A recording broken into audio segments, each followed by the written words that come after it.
À New York, quand on se promène en métro vers le nord de l'île de Manhattan, on sort brutalement des cartes touristiques au moment même où la plupart des voyageurs sortent des wagons. Et pourtant, c'est loin d'être le terminus. On entre dans un des plus vieux quartiers du centre-ville. Mais qu'y a-t-il donc au-delà de la 96e rue? Un endroit qui s'appelle Harlem. Galilée a franchi le pas et changé de territoire en changeant simplement de trottoir.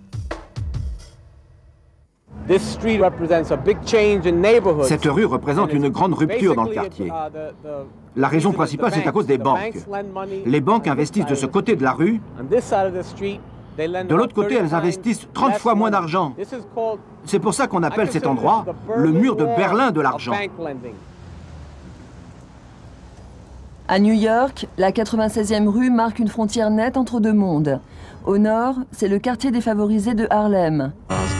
Au sud, Midtown et Downtown, les quartiers parmi les plus prospères de la planète. Mais cette frontière est-elle vraiment infranchissable? Times Square, c'est le cœur vibrant de Manhattan. Sur cette île de 3,5 millions d'habitants, on parle toutes les langues et toutes les communautés coexistent.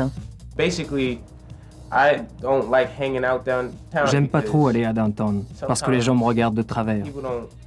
C'est comme s'ils me disaient « T'es pas de chez nous, mec ». Ici, être noir et ado, c'est un double handicap. Quand je vais dans un magasin, même si j'ai jamais volé ni tenu un flingue, ils vont quand même penser que je vais les braquer. CV à 16 ans, il est issu de la classe moyenne noire. Il vit à Harlem, dans la partie nord de Manhattan.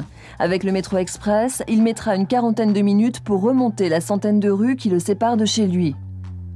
Ici, les rues coupent les avenues à angle droit. Elles sont numérotées de 1 à 220 en partant du sud.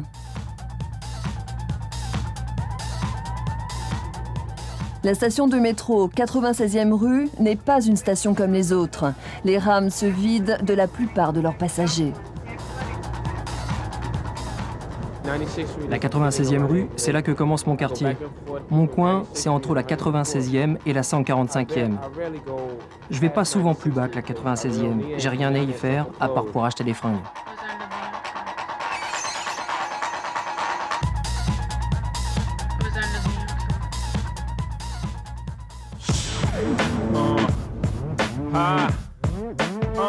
À Harlem, 60% de la population est noire, 40% est d'origine hispanique.